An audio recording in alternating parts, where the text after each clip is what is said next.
Good morning, Nigeria, and I make you welcome. This is Enterprise Morning, reaching you from Enterprise Television from the heart and economic hub of Nigeria, Lagos. I am Henry Igwebike. Let's kickstart today, interestingly, with our newspapers, and right after that will be our main conversation also for today. Do well to be part of what we do. Have a say in what we say. You can always find reaches when you visit us at enterprisetvnews.com. You may equally like, comment, and follow us on all our social media platforms at Enterprise TV7. Very so honored to have with me today, joining us via Zoom, Barrister Tunji Abdulhamid, Barrister at Law, Public Affairs Analyst. To see through all that we have, and equally joining us is journalist, Public Affairs Analyst Emeka Madunagu. Thank you so very much, gentlemen, for being here. Truly do appreciate you both. Thank you. Good morning. Good morning to you, Emeka. Thank you for having me. Good morning. Thank you. Thank you so very much, Good morning, Barrister. Yes. Thank you, sir. Good morning. Welcome back from Enugu. Thank you. All right. Thank you so very much. So let's kickstart today, interestingly, with the Daily Trust newspaper. Big story. I can end banditry in 2 months. And that's coming from Zamfara State Governor. And he has a quote to that particular submission, and I would love to read the quote here. He said, "I swear to Almighty Allah, wherever bandits leaders are located within Zamfara State, I know it, and if he goes out, I know. With my mobile phone, I can show you where these bandits are today."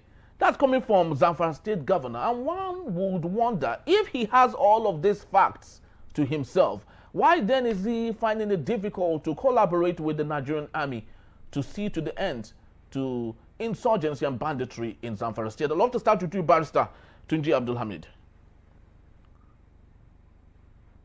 I think I've not read the entire story, but from the previous story that I've been hearing about that, he probably is talking about the fact of obstacle or reason why he's not able to end it. That he's talking about lack of freedom or access to the right personnel. That's why he's clamoring for the state police. Probably there's no proper cooperation from the military, or probably there was a delay. There have been delay in terms of getting those in charge. You know, in our system, the governors are just there as a commander-in-chief on paper. They have no authority to command anybody when it comes to security, except they have interest that align with the police in charge. That's when they can give instruction and they will obey.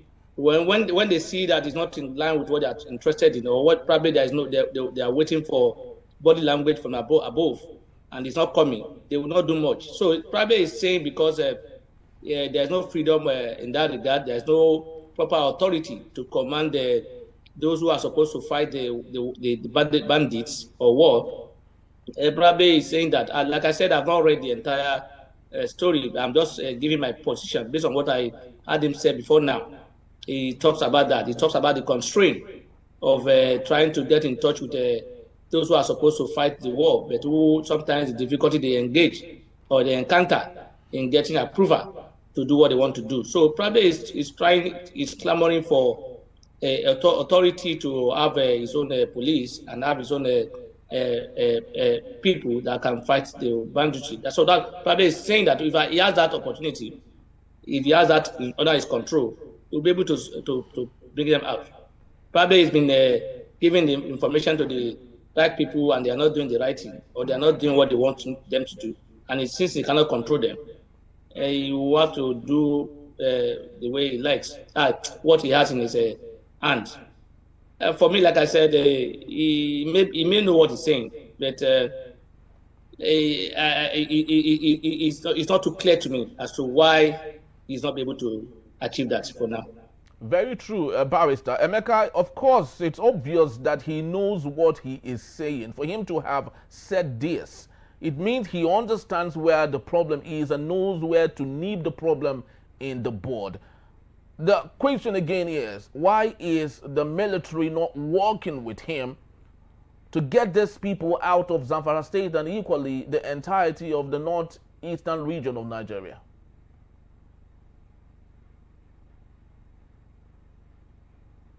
Emeka, are you there? Oh, are you? I didn't know you were asking me. Yes, Okay. actually, Now let me tell you very clearly. Yes, directing this question to you. Very clearly, I'm not surprised you made that statement, and I'll reply even without reading the story. Though I've read the story, but even without reading the story, if you woke me up from the bed, I'll answer the question straight. Look, the war on insurgency is being frustrated by politicians, by people in high authority who are benefiting from this insurgency. And I tell you, this insurgency in Zamfara State is being fueled by illegal mining. Take it from me, by illegal mining. And so every effort is being made using these bandits to frustrate, the anti-insurgency efforts. And I tell you, the governor actually raised a formidable team, of vigilantes, well-trained and armed to confront these people. Also, he also mobilized villagers to say, look, take back your territory. And some months ago, some villagers, were able to get rid of a number of these insurgents in one attack. They took them by surprise, they ambushed them, and they, wiped them off the face of the earth. Look at not long ago, vigilantes who were out for bandits were bombed. Some of them were bombed by a Nigerian Air Force jet. The later said it was a mistake. Another story said that the vigilantes, that they ignored, advice not to stray to that territory. All these things. That's why the governor in the story said political interference is hindering his effort. Look, you see these governors. Let me tell you something. And I challenge anybody to counter me. You see Nigeria's problems. Name any problem in Nigeria today. I tell you, each can be cleared today. Today is Thursday, right? The 4th of September, 2025. Can be cleared today. Any kind of problem can be cleared. If we can tame the greed and wickedness of people in authority, that's the truth. There is no cutting it. Name any problem for me, and I will tell you why I say it will be. You see this banditry, you see this kidnapping and all that can be brought to an end if you empower, if you remove the interference of people using the security agencies to block the vigilantes. And then if the vigilantes focus on this issue of, instead of being distracted like the fellows in Anambra State, who are now running an agenda that is different from that of ending insecurity. If they focus, I tell you what, the forest guards brought, that President Bola Tinubu has been talking about recently. It was, in response to moves by governors to secure their forests, especially governors, a governor like that of Zamfara, because he spoke out clearly that we'll deal with the forest, with these criminals in the forest. And Zamfara has an extensive forest, forgotten the name, that rolls straight, so these people can hide in these places and illegally mine gold and mine that. So when they need food, they raid the villages, take, grains forcefully, take cattle, and run it, and even kidnap some of the people just to sustain a reign of terror. The governor said it not long ago that these bandits are people they know their parents, that they went to the same school with some of these, bandits, so they know them in and out. That is why governors should be rightly empowered as the chief security officers of their states to deal with security issues in this. And it's interesting that President Tinubu has now said that he will set up a state police, because you see the federal police has actually lost it. Is it with IG Betokun fighting Omoyele Sowore every day, fighting imaginary enemies? Where will he have the time to focus on the real security challenges of the nation? The man is tired. He should go. He's sufficiently distracted from the duty of policing the nation, and that's why you see all these things going on. I just pardon me a few seconds. Look at the Delta State. See what Harrison Gwamishu, a civil society advocate, is doing. He was shouting about kidnapping, but within a few weeks, he has been able to mobilize the military, the security agencies, to flush out kidnappers. Now he said that these kidnappers have fled to Edo State and Kogi State. So that is why also, you and I, as members of civil society, we must make sure we contribute our own. We must speak up and make sure that these people do their job and that we flush out criminality from this country. Thank you. We hear some of these things, and while we have a fully budgeted military and the police force, budgeted with trillions of naira, in 2025 budget, the police has been given 1.6 trillion naira, while the military is given multi-trillions of naira. And one would wonder where all the money is going to, and if the federal government is not even complicit to some of the things happening allegedly in Nigeria. But Barrister, I'd love us to take to Vanguard newspaper for today. And on the top strip there, you see price hike, no subsidy on CNG, says federal government. Barrister, is President Bola Tinubu playing with Nigerians here? I remember when he removed subsidy, he said that CNG was the only alternative and begged Nigerians, pleaded on Nigerians to convert their cars from PMS to CNG. And now from 230 naira, it is now 450 naira, standard cubic meter. Is the presidency playing with Nigerians, Barrister? He's not playing. He's still not up to petroleum tariff. The president has a. You see, we have a system where those in government think they play our heads. That is the sweet language. They play our heads and then they try to think they are wise. And most people who are followers or who are sympathizers or who are not who are sentimental will go by whatever they say. You will recall that when the president introduced what's it called, subsidy is gone, and then there was hardship. One of the measures he set up was there will be so number of CMG buses. How many did you see in town today from the government? And there will be a number of CNG stations that will be established. How many did you see them established? They want to push it into it, and then thereafter they remove their hands. You remember when we are using charcoal, that they want to introduce a gas, everybody to be using gas in their houses. You know how they make it so simple and so easy to access and to get. Now, but they were even sharing it free of charge at that time. Today, now they are increasing it. So they see the mentality of government trying to make money from everywhere is the reason why you are seeing this. The major target is about money generation. Once they want to generate money, and they don't care about the consequences. So if you don't care about the consequences of the citizen, you see this kind of a thing. So they've realized that people are now using the CNG, and therefore there's a need for them to make more money from it, and therefore that will come up. So yeah, I'm not surprised anyway.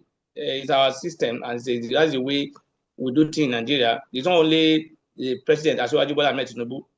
Other previous presidents have been doing the similar thing. They don't keep to their promises. But this government's own is too much in a way. They just want to make money, and just like yesterday or so, the president said they've exceeded they've surpassed their revenue expectation. Yet Nigerians are not seeing it. If you have surpassed your revenue generation expectation, why are you not investing those money in things that will affect the life of the citizen? So for me, it's not about the people. It's about what they can get and the money they can get, and that's why we are seeing that. Mecca, I would love you to take on this particular matter. How do you think those who have converted their vehicles to CNG, how do you think they would feel now? Because this is just about the starting. They say by the time investors fully get into this sector, that CNG might rise to about 600 to 650 naira, and before you know, it will compete with PMS. No, I wouldn't look at it that way. CNG is a commodity. If there are more investors, if there are more investments in CNG, the price will drop. But the issue is this. Why I never encouraged CNG was because I knew that it's not sustainable, for us to use gas for different purposes. we export LNG, we process LPG, we now process CNG. So when you aggregate all of these things, then you'll see why it's still a difficult terrain. So far, only $1 billion, has been invested in the sector. $1 billion is not enough to, make the sector sustainable. To make the business sustainable to the extent that, prices will be, at a level that, can ensure affordable prices. And that was why, when President Tinubu and his people were promoting CNG, I said no. I said it at different fora. I said it should be restricted to trucks. Because over time, no matter, when prices start, become undulating, it is those trucks, since they are used for commercial purposes, they are the ones that can cover the cost, whatever the price is. I said it then, and this is what is happening now. You will see that commercial, entities that use CNG, they will not complain.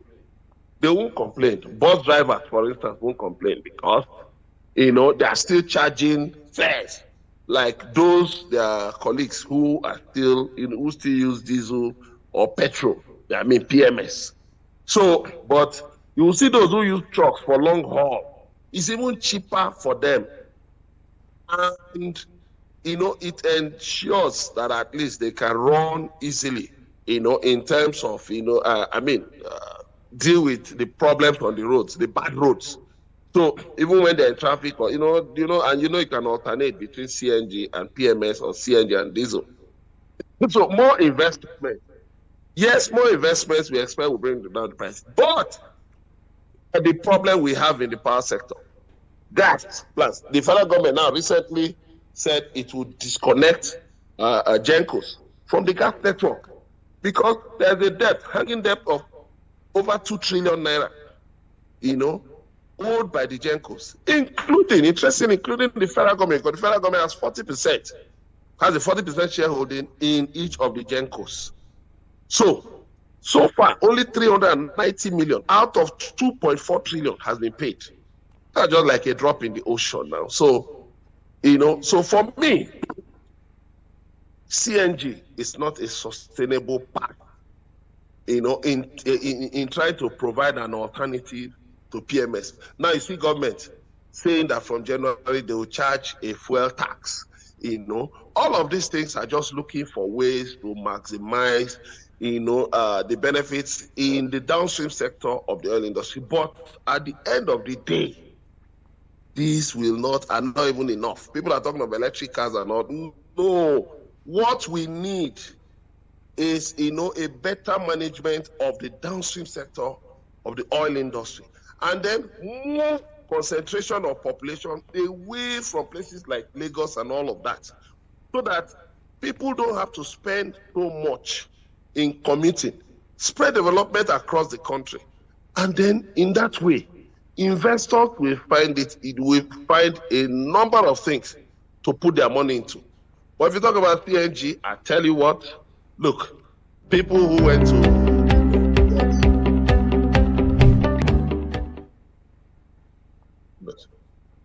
Hello? Yes, I can hear you. Yeah, so people who went to, change their fueling system to CNG, well, I wish them all the best, but it's not sustainable. Seriously. Very well. Yeah, it's Very not well. sustainable. Unless you are using it for commercial operation, it's not sustainable. Very well true. It is not sustainable in Nigeria, but in other parts of the world. India, where we borrowed the technology from, a standard cubic meter, that's 1 kg of CNG, is less than 50 cents. And one would wonder if it is that cheap in India, why then is it very expensive in Nigeria, where we readily have it in abundance? Barrister, I'd love us to take to the matter of Air Nigeria. The former minister, Sirika, blames Air Peace, United Nigeria, as man for failure of Nigerian Air. Barrister, speak to me on this. Remember, this is the man that created our website for millions of naira, borrowed Ethiopian airline, brought it to Nigeria, painted it the color of Nigeria, and said we now have a carrier. And he is today blaming Air Peace and others for the failure of the airline. Speak to me, please. And that is all you see in a country where people go away with criminality or crime. A man that should be pulling up in somewhere is now shifting blame. When you fail in your responsibility, rather than accept failure, they will look for a way to. Did he in any way acknowledge the fact that he also failed? If he's blaming other people, because this is a man that told us we now have a carrier, and then they brought us a fake airline, aeroplane, and then in the name of these are our own. Yes. And it was unfailed by the late president, Muhammadu Buhari, may he so rest in peace. And then we were being told this is it, this is that. So much money was spent in that. In fact, about 2 billion or so, or more than that, I can't remember the amount figure, was spent on just ordinary designation of logo. And people were complaining at that time, but most people were saying, no, this is it. Today, he has a mouth to even explain and to even criticize anybody in that sector. He was in charge. He could not do anything tangible. And if he's saying Air Peace or other airline he mentioned are the problem, what was he doing at that time when he was there? Is he saying that they are more powerful than him, or they have the more responsibility? He cannot discharge his responsibility as minister to put them in order. You see, sometimes I don't like commenting on this kind of a story because I do not see any sense in what he has said. With due respect, what he has said is just trying to make statements that is not. He want to become relevant again, and now we are discussing him, and he wants to be known. And 2027 is coming. He probably is thinking of contesting for a governor or a position in the state. So he wants to be known again, wants to be seen, and he's bringing up issues so that people will discuss it. Let's just move on. This is sort of not punishing people for committing crime. You see them do become more bolder. They will be bold in what they are doing, and create more crisis in that respect.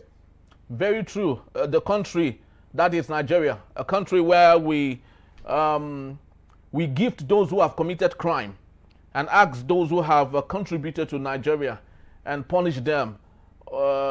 Very sad, really. Emeka, I'd love you to take on this particular matter. I do not know why Nigerian government had refused to allow private individuals run the Nigerian Air.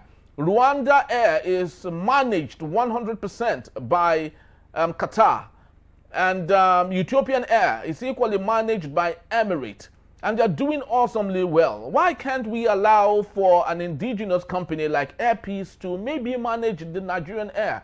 Or is it another issue of nepotism that had allowed us not to do what we should do? I'm sorry to disappoint you. A national carrier won't work in Nigeria. Why? That's the truth. Why? Did you see a report? It will not now because we do not, our government officials don't have the incentive to make things work ordinarily. So a national carrier, I tell you, the debts that will be owed that carrier within 2 years by government agencies, honestly, will force it to close down. That's the truth. I mean, look at the domestic debt in Nigeria. You know how much is owed contractors? How much is owed vendors, suppliers? We're talking of domestic debt, I think about 170 trillion naira. Wow. And then, I mean, you want to now put your head into, do you want to now put your money into such a thing, and say that you are, you're going to run a national carrier business. That's suicidal now. I mean, that's suicidal, because, I mean, if you look at it, the country's domestic debt currently stands at 78.76 trillion as at March this year. Yesterday, indigenous contractors held, a protest at the headquarters of the Federal Ministry of Finance. demanding payment that they should be paid. Huh? And these contractors, not just roads, so different kinds of contracts. State governments that collected tax on credit and gave traditional rulers, gave to judges and others. How many of them paid? Those debts are still there. Those debts are part of the 78.76 billion, domestic debt. Do you know how many companies have closed down because of domestic debt? And you want to do national care? Look, it is better the way it is. Let private businesses just be running it, because there was even a report yesterday that foreign carriers were making more money than Nigerian carriers. Yeah. Because they are better structured. In terms of cargo, how many Nigerian airlines actually are doing cargo? None. None is fully invested in cargo. If you remember Bellevue of old, Bellevue had a robust cargo business. But look at them today, how many of them are actually robustly engaged in cargo business? So you find out that the field is still dominated by DHL and UPS. DHL and UPS. And that is, you have a lot of money in cargo business. So what are you talking about? Cargo, people will always send items. But what is the passenger traffic? How many Nigerians can afford airfares that are in excess of 200,000 return trip just within the country? So, but you look at cargo, you can send cargo for as little as from here, from Nigeria to UK. You can send cargo as little as 3,000 naira per kg. Yes. You can send express delivery as little as 35,000 naira per kg. Do you understand? But we are not playing in that sector and other aspects of the aviation sector. So when we're talking of national carrier, you just want people to go and just sink money, just sink money and end up like Nigeria Airways of old. So let's just leave that idea, because it's not going to work. You want to compete with Ethiopian Air that's dominating the Middle East and Eastern and Southern African route. Where is South African Airways? Where is Ghana Airways? Where is Gambia Airways? Where are all those fancy national carriers? They are dead. So that business, you got to have dollars, millions of dollars to run in it. And our local carriers, sorry, they then just remain with the, peace be still kind of, at least they keep exploiting Nigerians. They've already fixed airfare from December 1 at over 300,000 naira. That is where we thrive, exploiting those who are, who are helping our businesses. That's how we thrive. But any other thing, sorry, we are not ready. Thank you. Very so well, Emeka, and we have to just leave it at this particular point. We have other interesting stories from other newspapers, but for the want of time, we just have to leave it at this point, and truly do hope that maybe in the future, there's a beauty that comes with a national carrier. The Nigerian Air, or the Nigerian Airways of the old, was a pride to Nigeria in the 70s and early 80s. And nothing would have stopped us from still having a Nigerian Airways, but because of non-intentional leadership, it has killed the business, and therefore we still do not have it. But of course, it's the same country, and I truly do believe that we can equally get it started if we're intentional about it. So just to let you know, folks, that both Barrister Tunji and Emeka will be here to take us on our main conversation when we return. Tinubu vows to establish state police amid rising insecurity in the country. In a bit, it's still Enterprise Morning. Please don't go anywhere. We'll be right back.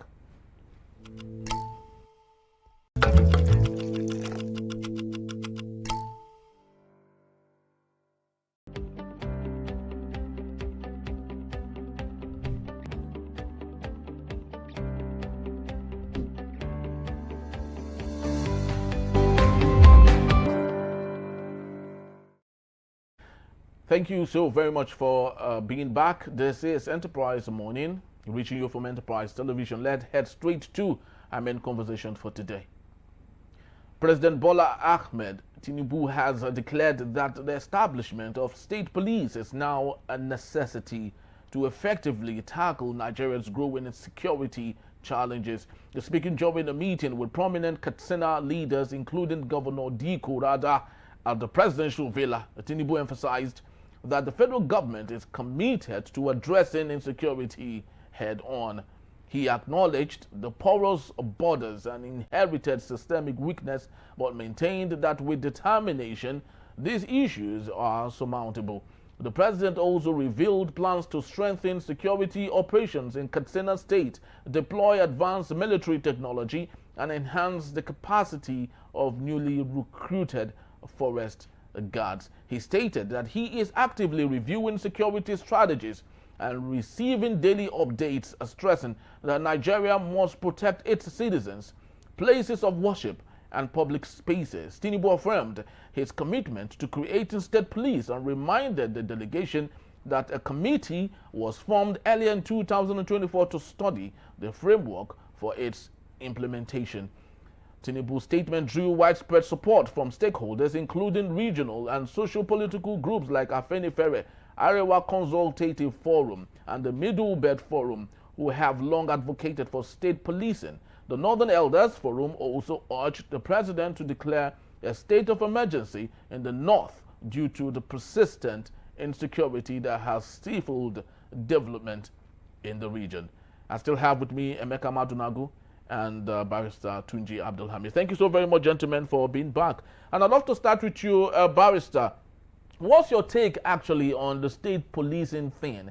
We know the kind of politics we play in Nigeria, a politics of one man taking it all to himself. And we have governors that are so self-serving.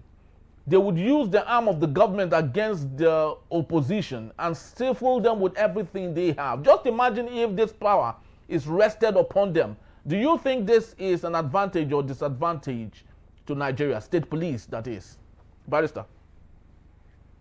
What you just said may be one of the disadvantages of giving the state the authority to control police, because I don't want to call it state police, because I'm not aware we have any federal police in our constitution.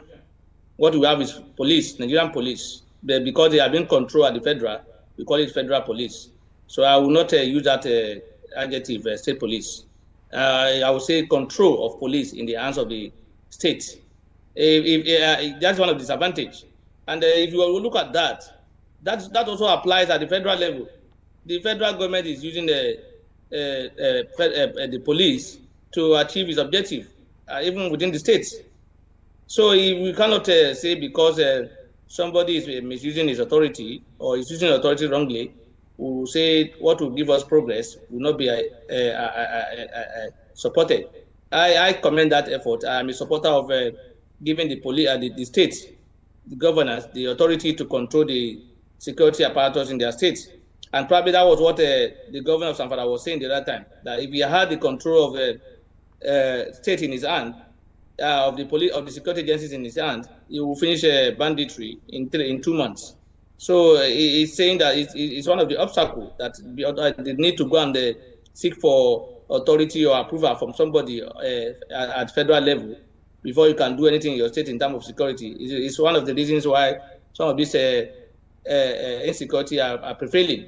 And the fact that some of the people who are at the federal level, some of them have been alleged to have been compromised, or some of, and then nothing has been done in that regard. Or sometimes the state are frustrated, particularly when the state is not even aligned with the federal government.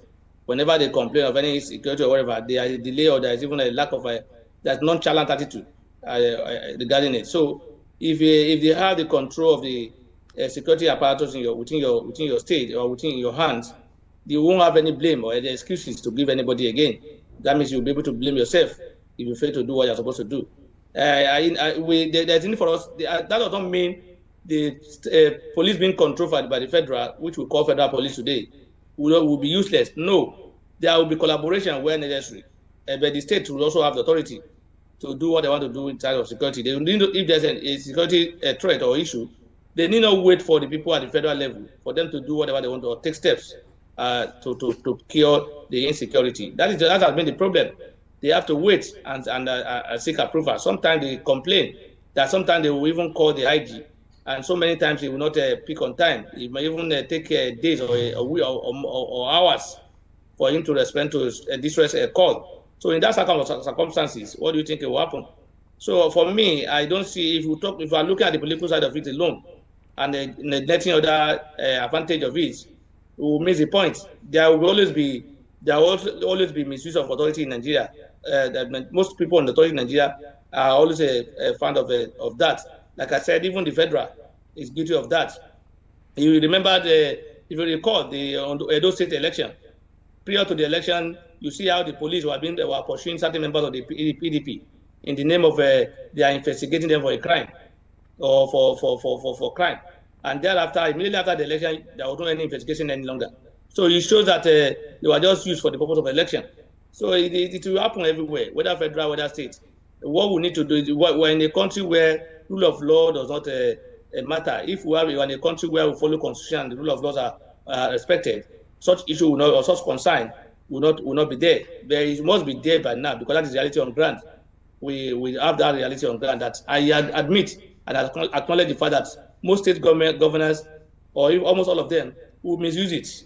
They will use the police to their own advantage, and create and chase away the opposition, and that is the fear of so many other people that have been. But notwithstanding, like I said, we have to weigh the advantages and disadvantages and see whether or not, just because of one particular excuse, we won't be able to, or political excuses, we won't do what is right that will give us a result. One day somebody will come and do the right thing, and then the issue of misuse may not be there. But if you don't put it in place, how would that happen? So for me, I support a situation where the governors, being called a commander-in-chief without authority, will now have authority to control the security apparatus within their states. In that regard, there won't be more excuse as regarding it is not our fault, it is this and that. Because, as of today, the president is the commander-in-chief of armed forces, and he controls everything. So if there is any need for you to use a police or security agency within your state, they must get approval from the federal before you can do anything. So that does not we call ourselves we are operating a federal system of government where the states are also independent. They are on their own, and so if they are truly on their own, they should have that independent to control whatever is within their states. And that was why that's another reason why I agree that, look, resources within states, the states should be allowed to control their resources. So this is the kind of thing we are looking at. That's when we will now say we are practicing a truly federal system of government.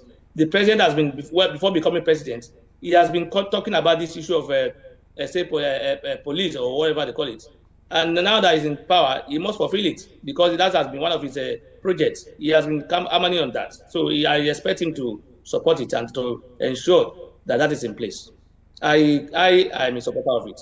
All right. The barrister, you are in support of it. And sometimes when I hear people say we misuse authority, it looks like child's play, but it's serious business. Emeka, Udogachi in Anambra is a textbook example. You could recollect what they did to that youth corps member. They assaulted her so badly. And I would love to believe the Nigerian police force would never have done to that extent that Udogachi vigilante group have made to that youth corps member. So don't you think if a 360-degree authority is given to states, they will do worse than this, and it will become anarchy? Jungle justice would pervade in our country. Don't you think so? Well, I disagree with you, with due respect, concerning police brutality. That is why you had NSAS now in 2020, because of police brutality. Didn't you see the video of policemen slapping a lawyer in the office of another lawyer when he went to demand for his salary? Right inside the office of the lawyer, the junior lawyer was being slapped by policemen who are just maybe junior, maybe sergeants or so. So these people are just taking, they're just copying from the Nigerian police, security agency about brutality. So this thing didn't fall from the moon. It is, just copycat, typical Nigerian, style of misusing authority. Nigerian police has gone very far. I mean, the UN said we have 53,000 Nigerians are missing. I mean, traceable majorly to security agencies. Who disappeared them? Majorly security agencies. So what we are talking about is, we are talking about a system that operates within the confines of the law. You see, it is possible for the system to operate within the confines of the law.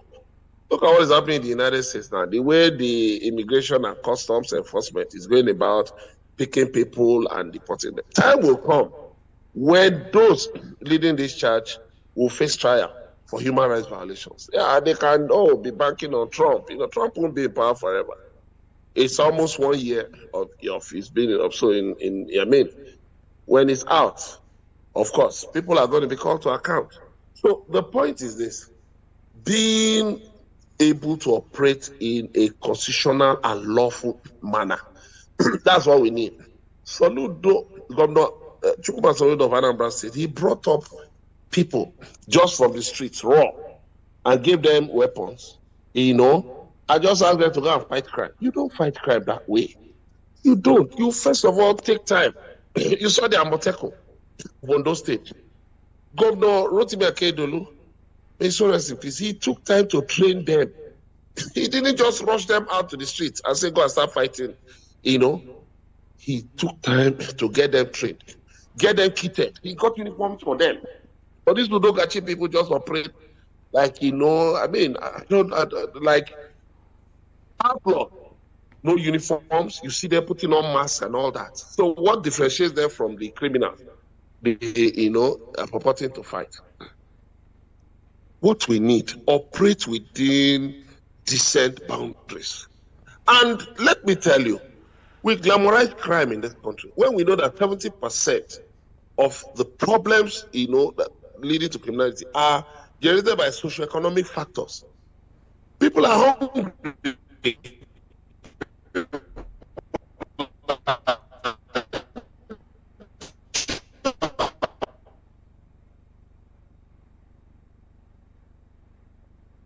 Emeka, are you still there? I can hardly hear you. Emeka, are you there? Are you there, Emeka? We can hardly hear you. Can you hear me? Yes, I can hear you now. Oh, all right. Yes. Can you hear me now? Yes, I can hear you very well. Yeah, I say people. Yes, I said 70% of crime in Nigeria are engendered by socioeconomic factors. And then people see politicians, hear stories of politicians stealing billions. How do you expect, if the head is rotten, what will the body be like, as the Chinese say? Then you look at the issue of these fraudsters called Yahoo boys. You see the damage they are doing, to the country. So if you can deal with these things, deal with corruption, deal with the theft, stealing of government resources, of course, and then fix the economy, make the country better so that it will be easier for people to create jobs, increase productivity. Then at that, crime will drop drastically. But if you like, you can build 1,000 prisons. You can engage 10 million security agents. You will just continue throwing money into a hole without achieving any significant change. Fix the economy. Fix the economy. Fix the economy. And you will deal a devastating blow to crime. Thank you. Very well said, Emeka. Fix the economy and we will do a decisive blow to crime. Barrister Tunji, I've heard you on several occasions. You have submitted to the fact that rewriting our constitution, re-amending them and correcting them or getting a new constitution is not the answer.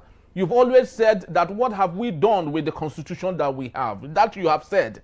And if we would compare that to the Nigerian police force, there's nothing wrong with the Nigerian police force. There's nothing wrong with how they operate. It's all we should do, I think, is for us to update, to upscale them and ensure that they do their job better. So don't you think that same submission you have, that we do not need a new constitution, but amend the old one that we have, don't you think that can equally be applied to the Nigerian police? There's no need for a state policing or having police under the hands of our governors, but ensure that the Nigerian police force that we have is taken care of so they can take care of Nigeria. Don't you think so? No, you are wrong to an extent, with due respect. You know why I say so? Yes. If the constitution says the governors are the commander-in-chief in their states, and those commander-in-chief, when they have no authority to control those who are under them, is that not a contradiction to the control what the constitution provides? So what I'm saying in essence is that we should comply with the provision of the constitution. When you comply with the constitution of the constitution, it means that you give authority to people who have the authority to control, and then when you give them the authority to control, you are complying with the law. So it's not about double standard here. It's not about saying that. Yes, I agree that look, what we are having is about attitude and structure and system decadence. If you have a system that is working, all this will not be there. And even when the system is working, and there are things that are not in the right places, it will not work well. One of them is this: how can you call somebody the commander-in-chief, and he cannot command the commissioner of police within the state? Is that the commander-in-chief? So that's what I'm trying to say is that we should amend it. We should practice what is in the constitution. And if you practice what is in the constitution, it means those governors will have the authority to control those under them if truly they are commander-in-chief. And that is the essence of what we call police. You can call it whatever name you want to call it. You can call it state police, you can call it... Barrister, sorry for interjecting. Don't you think that all we would have simply done is rewrite the responsibility of the governor to be able to control his state commissioner of police rather than allow for him to build a new police force for the state? Which one is better? No, if you have the right to control, they're not saying if you have the right to control those under you, you don't have the right to appoint anybody to select. Because as it is today, even if you're able to control the commissioner of police, when they are recruiting, is it government that recruits? And you don't pay them salary, you don't recruit anybody, you don't do anything. The only thing you do is to give them authority. If you recruit people who are not going to do the job, what will you do? You would make do with what you have, so you'll be complaining again. So must you recruit to control? Must you recruit to control? If you want to work in there, you want to be in charge of Enterprise TV now, and then you have no control over who you can work with or who are not working well that you can control. There is nobody there. Everybody is on their own. They are all of that. Nobody has got. Do you think you'll be able to achieve your results? You won't achieve anything. There must be some. You must be able to work with people you understand. In other words, if the governor is giving authority, I don't even know why we're debating it. Like I've just said it. What we are practicing today contradicts the provision of the constitution. The constitution says we have a federal system of government. The states are on their own. They are not under the control of the federal government. They are not baby of the federal government. So why must the federal government be the one to determine how they will operate their security? So I'm just saying we should act in line with the constitution. I'm not even saying that. So and that's what the point I'm making. That if we abide by the provision of the constitution the way it is today, we will get it right. They are contradictory. I'm also aware that our provision in the constitution, which gives the authority, the overall authority to the federal to the president, also which contradicts the fact that the one given to the states. So those are the areas we need to align and ensure that there's no conflict any longer, so that the state will also have the right to determine who wants to be, how they want to set up their security structure, how they want to control it. If you are a governor and you cannot give opinion, or whatever you give opinion as to how to challenge to address security challenges in your state, is led to the acceptance of by somebody else. Even if the other person, if that person does not believe in you, or does not believe in your people, or does not understand what you are saying, he won't go with you, and you won't be able to achieve it. So if you have the control, you'll be able to do whatever you want to do with it, and you'll be able to get the blame of whatever result that comes out of it, or get the benefit of, or get accolade for whatever comes out of it. For me, it's not. They are not the same thing. They are not the same thing. They are not the same thing at all. The fact that the constitution is there, and we're saying that I'm not saying the constitution is perfect. I'm not saying it's perfect. I said the way, even as bad as it is, if you operate it the way 50% of it or 40%, we'll get good results. They were not even abiding by it. We only select and choose the one that favors us, and whatever that's not in our favor, we change it. You see the debate as to whether federal capital territory is part of is a state or is like a state. You see the debate. So those are the issues. It's deliberate effort. Tomorrow, those who says who talks about the federal government, federal capital territory is like a state, will come back tomorrow again and say another thing if it's not in their favor. That is the area I'm talking about. The way a manner would choose a law to suit our own interest is the reason why we are where we are. All right, beautiful. Emeka, my last question to you, if you may. Let's compare ourselves to our neighboring countries. I know there's no need for us to compare, but you know, we're living in a global village where it is believed that what is obtainable or what works in another country, we might borrow it, even if issues are domestic and not the same. Ghana, for example, does not have a regional police. Neither do they have a state police. They have what they call a centralized national police system known as the Ghana Police Service, GPS. Right now, because of insecurity in Nigeria, lots of Nigerians are running to Ghana for safety. So don't you think, like you did say, solve our socio-economic problem so we can manage the Nigerian police force, just like Ghana has been able to manage their Ghana police service? Don't you think that is the best problem than going on this wild goose chase? Ghana, the population of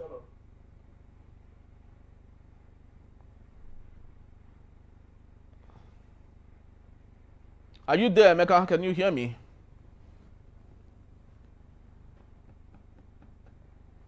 Emeka, can you hear me? I think we're having a little bit of a glitch there. Emeka, can you hear me? So, Barrister, can you take on that particular question? Maybe if Emeka joins us back, he can continue on that. What I was trying to say, I heard him say talk about the population, and that's what I said in my mind. Now, how can you be comparing Ghana with Nigeria?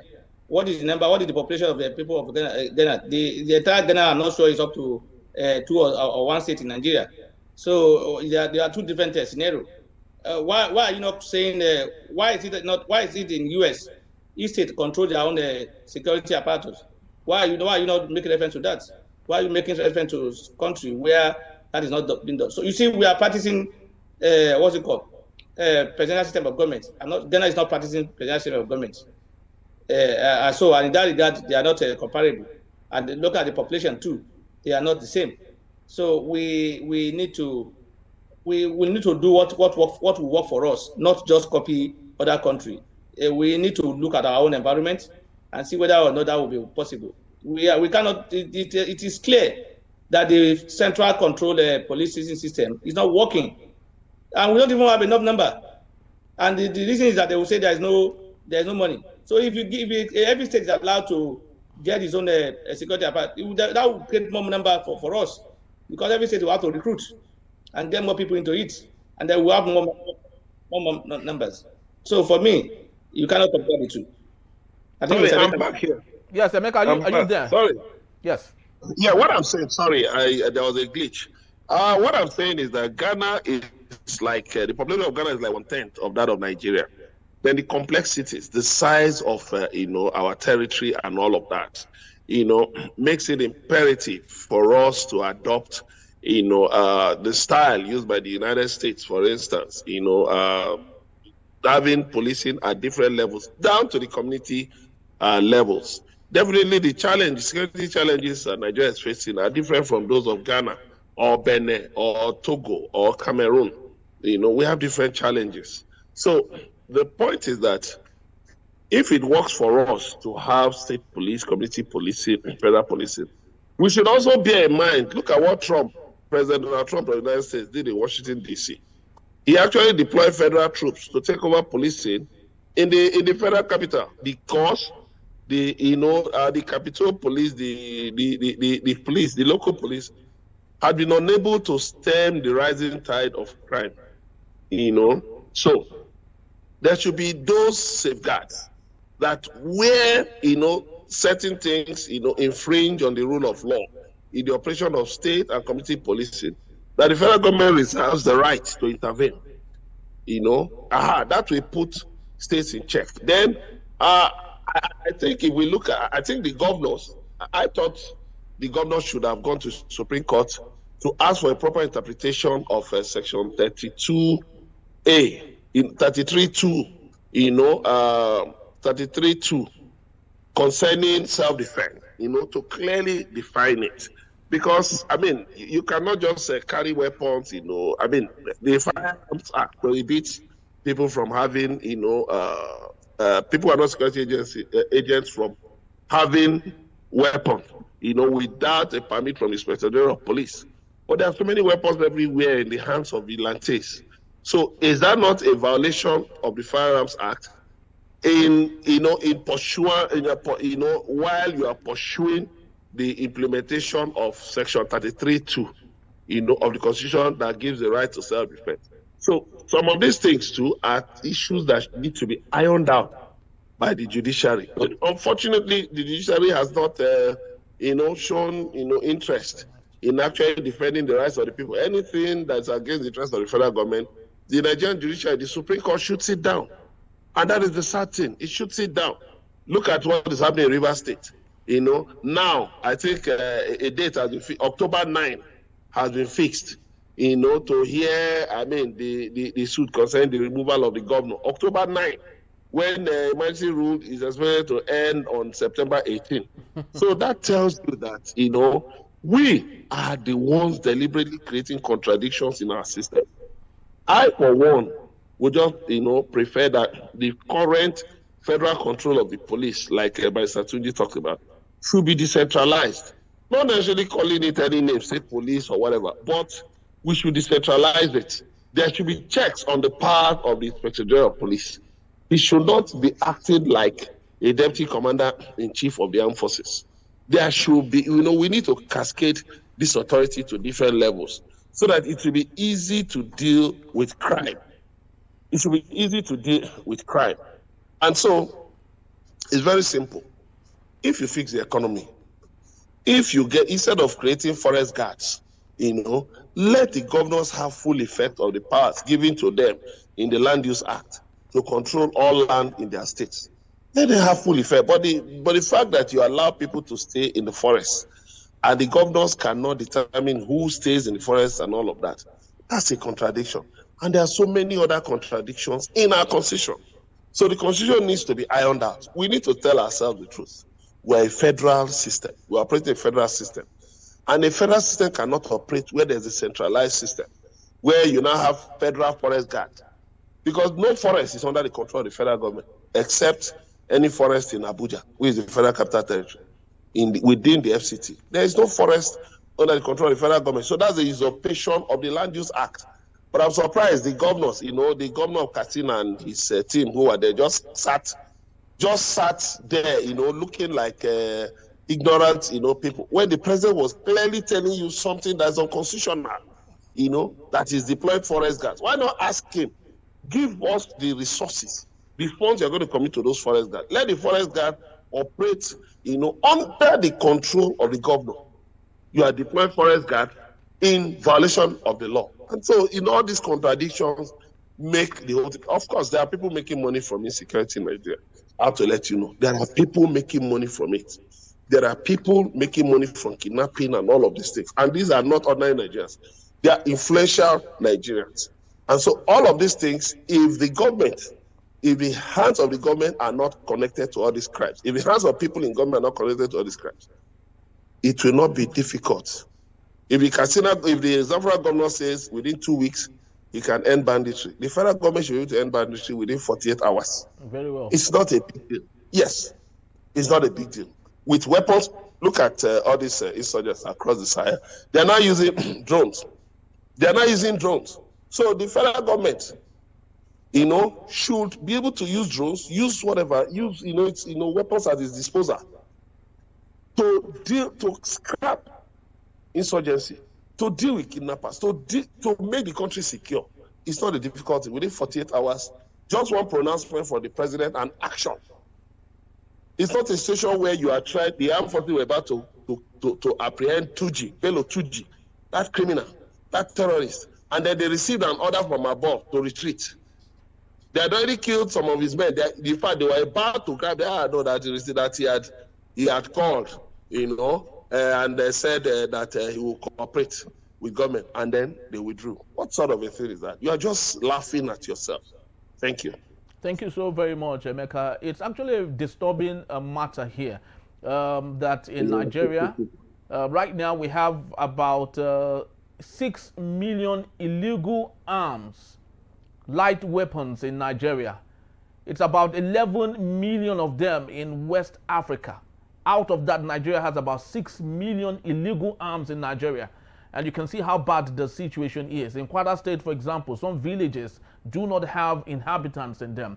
And these are born out of some of these issues. Barrister, just before I let you go, do you think forest guards would do justice to some of the problems that we have? Let's say Kwara, for instance. When we have forest guards, do you think it would nip the problem in Katsina State and flush out the insurgents and bandits in that particular state? I cannot sit here and say so, because the issue of who controls them, how do they come into operation, how do they operate, however, will also come in. They will still be controlled by the federal, and the state who are supposed to be know the terrain than the federal will not may not even have a say, or have a little say in what happened there. So if you don't talk about this issue of control, we may not get whatever you are bringing right. If you are doing a forest guard, you are like it's like police. Centralized police, centralized forest guard. What are you for? Let the state. If this is my state, let me structure of how to police my state, and then I will be blamed for whatever happened. If somebody else will sit somewhere, that's what happened. And today people are not looking at it. Our economy, people will blame governments and say, "Oh, your governor accountable. Oh, governor accountable." When the issue of subsidy is being removed, were the governor called? When the issue of money, whatever that will affect our economy, were they informed? No. So if there's a forest guard now, and this has been taken without them being informed, or even when they are informed, they are just being informed alone without any taking decision together, or whatever the federal government want to do is what will happen. You cannot get results in that manner. So there must be something that it will be in my control. That I know all the responsibility, or I'll take it, whether positive or negative, it will be my responsibility. Then as long as we continue to do decentralized policing, we may not get it right. Thank you so very much. Yeah, thank you so very much, Barrister Emeka. I truly do appreciate you. I truly do hope that maybe in the future, when we finally get the state policing right, and state police is in the hands of our governors, we won't have a repeat of Egbeto Okun's extension unlawfully, like we have with President Bola Tinubu extending his office for as long as he wanted, and we would have that in different states where state governors will extend the reign of... You may have one that is worse than that. I will not sit here and say, once you give them that authority, they'll be perfect. No. I'm just saying the right thing. They should do the right thing. The governor will even be worse than the federal sometimes. Very true, Barrister. Thank you. Thank you so very much, gentlemen. I truly do appreciate you both. Policing is a very important thing. A country without its police force is a country that is sliding through the rabbit hole to destruction. About 400,000 of personnel are in charge of over 230 million Nigerians. But you know the reason why we respect them is because they've been given the authority to do what they know how to do best. And I love to believe if there's so much gains, from that, I think they should be encouraged to do better than what they're doing. That's just about the time we have. Thank you so very much for being here, Emeka, Barrister Tunji. We truly do appreciate you both once more. And that's just the time we have. Please do well to visit us. You can find us at enterprisetvnews.com. You may equally like, comment, and follow us on all our social media platforms at Enterprise TV7. I am Henry Gwebike. Thank you for watching. We'll see you tomorrow, bright and early. Bye-bye from me.